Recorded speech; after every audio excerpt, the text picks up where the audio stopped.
طالبانو کوچان ول کنه صحابه خو نبی علیہ السلام ته یو ورځ راغی څادر یې په داسې تاو کړی نبی علیہ السلام غاړه کې ور واچوی زر کو کنه غنیمت راکړه رسول الله خندل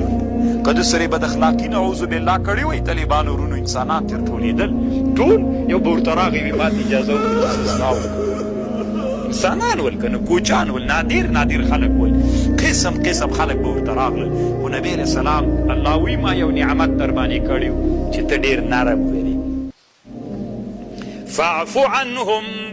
ځکه والد رحمه الله به ویلي طالبانو مدرسه شفاخانه ده شفاخانې ته نو خو لیونی سړی رالیږي جوړ څه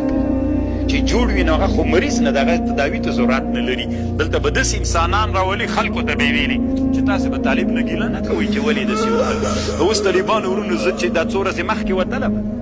تاسې به بیخي لیوني سوی ما دروازه ماته نه کړي لیوني وي که بل شي لیوني یې که نه خو لیوني نه وي نو دروازې سره څه کار ده چې ماته ولم ستې مې فیصله وکړه زه دوی دې وځي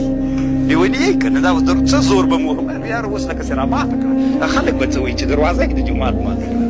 داسې عجیب خلک یې طالبانو دلته چې راسئ دلته به تربیت کېږئ بیا درته وایي چې په کراره اوسئ کراره والي بیا بدلون درکې راځي